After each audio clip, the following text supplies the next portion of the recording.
Welcome to the Numerology and the Astrology for April 22nd, 2020. If you add all those numbers up, you get a 12, and if you add the 1 and the 2 together, you get a 3. Now, the number 3 is the number of positive mind, but it's also kind of like a roller coaster where it's going up, it's going down, and it's called devil and divine, which means you have a choice that you can be in your divine self, or you can let that devilish part of yourself get a little bit out of control. Now, this number is the number of perfectionism. And so kind of take a look at where you think you're being a perfectionist in some way, shape, and form, or where you can't let go of something or let go of an idea, a belief, or a perspective. And so I know that here we are in this day that's called positive mind. And I know that in the world there's a lot of things that do not feel positive, and that's challenging. And so somebody said something on YouTube, they're like, God, this is really hard, and I'm like, yeah, it's really hard. And so I fortunately am one of those people that I've been through so much craziness in my own life and have challenged myself in so many ways that I see these challenges as tremendous opportunities for growth rather than collapse, so that even if collapse happens, I really kind of go, well, sometimes we have to have these terrible moments in order to get people to grow and to wake up and to move and to learn. And I really wish that lessons did not have to come in such ways for humanity. And I spent most of my 20s operating from the place that I just wanted everything to come in with grace and ease.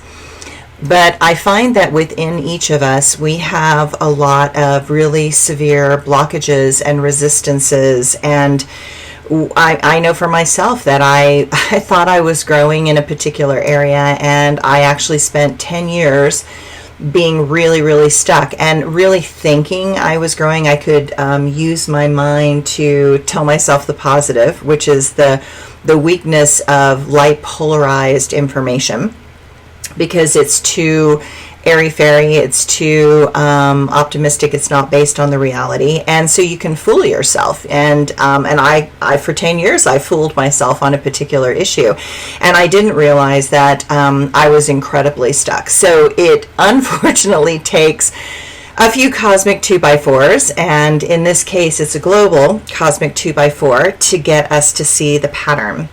And if you have been one of those people that is not consciously contributing to the lies and the distortion, unfortunately, you still have to suffer, because those in denial and resistance are kind of energetically pulling you down. So the gurus used to say, it's the nature of high vibrating energy to collapse down into low vibrating energy. And you see a lot of teachers that have done this. There was a particular teacher that I knew that came out of the forest literally and had incredible tools and abilities, and he was healing people of diseases and cancer, and he was unbelievable. But it was the nature of this high vibrating energy to kind of fall into that lower vibrating energy. So he actually was losing his ability, and he said, I've got to go back into the forest. I've actually got to go back into the forest. I've got to rebuild my energy field back up. And so I say that because it takes a tremendous amount of awareness and consciousness to stay strong when there are so many lower vibrations that are intentionally trying to pull down those with any higher knowledge, any education, any clarity or intent. And they basically have the desire to muddy the waters, and they have the desire to pull you into that denial. So it's really tricky to stay conscious, realistic, not necessarily full-on optimistic, but realistic, to see the pattern and recognize that this is probably the most important time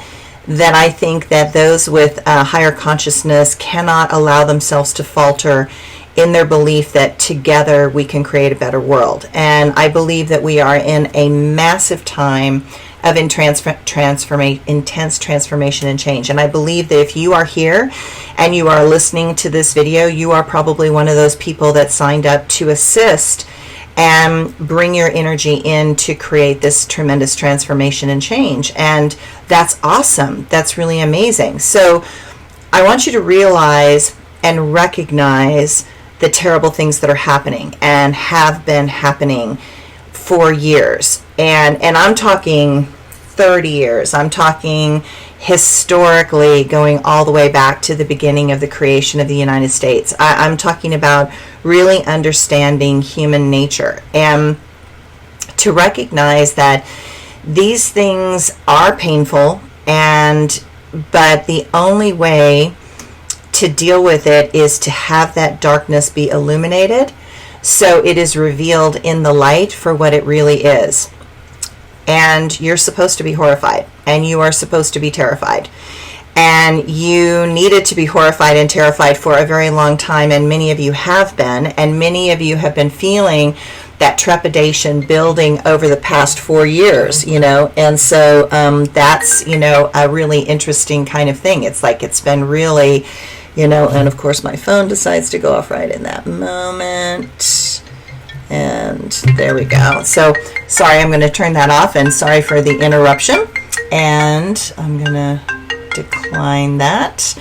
And so sorry, that's funny how it works. My intuition told me to turn my phone off, and I didn't listen to it, and there you go.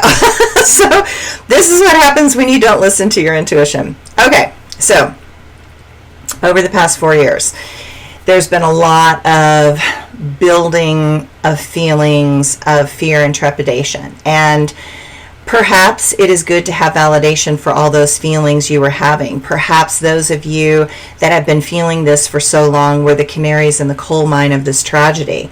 Perhaps it is important for you to recognize the degree of your sensitivity and intuition. Maybe that's the gift, is for you to recognize that I have been feeling this just like Suzanne has been talking about for years. Like, oh my gosh, what if I am really psychic and intuitive? What if I am an empath? What if I am feeling these things? So the gift is that maybe you should learn to trust that and move with that rather than use the mind to explain feelings away. And unfortunately, this painful experience that we're in, this is what waking up feels like. This is what becoming aware is really about.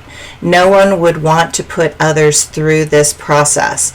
But in life, we need those that can and do notice subtle energy to speak up and become a voice for the messages that the other side is attempting to show us. So if we go into the astrology, it is Earth Day. And I kind of think, yay, it's Earth Day. We have empty beaches, except in Florida. We have turtles being able to lay their eggs. We in peace and quiet, the way it was supposed to have been done for centuries. The new moon is in Taurus. It is a very earthy, comforting place. And so I pray for this earth to have a day of calmness without humanity's chronic, noisy interference into the gentle world of nature. And don't get me wrong, I know nature can be violent also, but there are these places that the gentleness of nature keeps getting interfered with by the noisiness and the arrogance of humanity. So I wish for all the turtles to lay their eggs in peace. I pray for animals and birds to have a break from humanity's inhumanity. I pray for this to be a great day for this beautiful earth. And if you are awake before sunrise, you might want to watch the Lyrids meteor shower, just in case you're awake, and enjoy that moment. The moon is aligned with the planet Uranus, and so you need to expect the unexpected. Taurus wants financial stability, but Uranus wants change. So you get to do both. So how can you invent some new ideas that you can apply practically to make a difference in your financial stability and in your future? How can you do something different and change so that you can actually create the security that you need at this point in time? So I want you to see this moment as a rainbow. A rainbow does not bring rain, and it also connects the spiritual and the earthly realms. And we are being asked to open to higher spiritual values right now. The moon in Taurus makes everyone want more security than is being presently offered by our government or our jobs. Protecting family is paramount, and everyone is looking at financial issues today. How long can you withstand this type of drain on your resources? For each person, it is a real and genuine concern. The moon square Saturn is adding to the feelings of restriction, depression, aggravation, stubbornness, and dissatisfaction. And know that there's a lot of moodiness and irritation on the surface. So I like astrology because it says, oh, this is one of those days where I'm going to be moody and temperamental. Well, I get to choose. And I know that the forces, the global forces, are causing kind of this depressive energy. But if I know that, then I cannot collapse into that. I mean, consciousness is about being aware of the patterns, but not necessarily doing the patterns. And I know it's difficult, but I want you to cultivate on as much peace as you possibly can right now. And many see so much collapsing, and it is really easy to fall into despair, and for good reason. But sometimes this is what it's going to take to make the enormous leap and massive changes in priorities and consciousness that the world needs right now. Too many are in too much denial and resistance. They wish to thwart progress by labeling it as fake. And that is why things will continue to get very raw and very real. After all, it takes a lot to break the back of a belief. And so that last sentence, that was my quote for the day. It takes a lot to break the back of a belief. And so really think about that for a second. I mean, I've looked at a lot of my beliefs, and it's incredible how once the mind decides something and finds something as true and having value, it wants to hold it as truth forever. But I find that truth evolves because my consciousness also evolves, and I only have a certain amount of awareness at a certain point, so I'm only allowed a certain amount of truth in that process. And so to me, you have to stay open and flexible. Like, don't lock down that one thing is the absolute undeniable truth, but to stay open to the many truths as your brain hopefully continues to grow and evolve and is able to discern and listen to different points of view. And you know, honestly, it's like this is an ongoing trick. I don't care how smart you think you are or how special you think you are or how educated you are, because I find people that are, supposedly llamas, but they have been raised in an isolated reality such as Bhutan, and they don't have a concept of a wicked government, because their government, their king is Buddhist. And so they just can't comprehend that, you can have people manipulating money and lobbying and big corporations and all this. They just don't have that as a concept. So their brain has not evolved to the place that they can comprehend that as a possibility. So to them, that's just not true. But you and I both know that that is true. And so, but Americans are just the same way, and it doesn't matter. It's like that, if that hasn't been really clear, that you can see people that are highly educated in political arenas, and they are still clinging to the cultural religious biases that do not fit into anything that is happening in the real world. And they collapse down into those. And I go, don't get me wrong, I think religious tools and principles are fantastic, but I don't like it when humanity twists them and then tries to overlay them in government, because I don't think that they belong there. That's why our founding fathers did what they did. So, my blog for today. Many years ago, I was working with a Peruvian shaman, Don Americo Yabar, in the mountains around Price, Utah. And there was a large group of Americans learning the tools and traditions of the Andes. And we were out in nature camping. And it was so beautiful to be in such an amazing environment. So one day, during a small break, Don Americo came up to me and he said, "Did you talk to the wind today?" I looked a bit surprised and responded, "No. Should I have a chat with the wind today?" And he said, "Yes." Now, I have learned in life that you just do what a teacher or shaman asks you to do to the best of your ability, and you try to just stay open and in the flow to receive whatever gift is supposedly there for you that the shaman can probably see that you can't. Now, don't get me wrong, I've had moments in different certain spiritual traditions that I was really bumping up against my own huge issues, and I was unable to do that. But, in certain situations, I'm extremely fluid and flowing. So this was one of those situations I'm like, oh, sure, let's just go sit down and talk to the wind. So off I went, and I decided to sit with my back against a tree and feel into the tree and become that tree, and notice that the tree was constantly communicating through its leaves with the wind. And this is what came out, and it is a song. Now, remember, I'm not a singer. No judging, okay? So, but it's kind of like a mantra, and it's beautiful. And I use this as one of my anchors for myself. And especially in times like this, I sing it in my head to myself. So, it goes like this. Do you hear the wind blowing through consciousness? Can you feel the change moving today? Can you see the light reflected in each other's eyes? Can you feel the love connecting us all? Will you be the storm clearing the world we're in? Can you feel the web of cosmic delight? Do you know this change is coming to consciousness? It is light that flows into us all. Won't you come with me? I'm moving into the breeze. I can see your light from great, great heights. Wind loves you all, touching the great and small, not judging those who resist its blows.